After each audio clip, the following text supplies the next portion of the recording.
حضور کی جو بڑی صاحبزادی ہے نا، سرکار کی 4 بیٹیاں ہیں. سب سے بڑی کا نام ہے سیدہ زینب، اس کے بعد ہے سیدہ رقیہ، اور تیسری ہیں سیدہ ام کلثوم، اور چوتھی ہیں سیدہ طیبہ حضرت فاطمہ الزہرا رضی اللہ تعالی عنہا.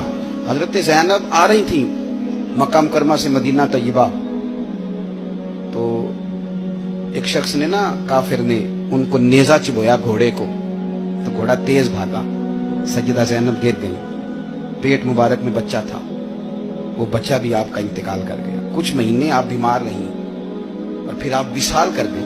میرے محبوب کے سارے خاندان نے، سارے خاندان نے قربانیاں دی. سیدہ زینب اس زخم کی وجہ سے انتقال کر گئی. وہی بندہ نیزہ مارنے والا فتح مکہ کے دن چہرے پہ نقاب ڈال کے آ گیا اور حضور کے سامنے بیٹھ کے کہنے لگا بہت بڑا دشمن بھی آ جاؤ تو معاف کر دیتے ہو. تو حضور نے فرمایا تو چہرے سے کپڑا ہٹا، بیٹیاں بھولا نہیں کرتی، تو کلمہ پڑھ، میں تجھے بھی معاف کرنے کو تیار. یہ سارے رنگ صحابہ نے دیکھے، سارے. اور جس دن حضور بدر کو جا رہے تھے نا، میں فون کر دیتا ہوں میں نہیں آ سکتا، میرے گھر میں فلانا بیمار ہے.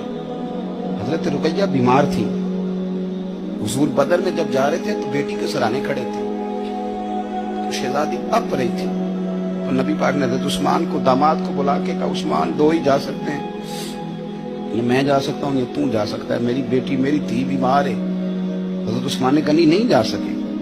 بدر میں حضور جہاد کے لیے گئے تھے اور اپنی بیٹی کا جنازہ نہیں پڑھ سکے.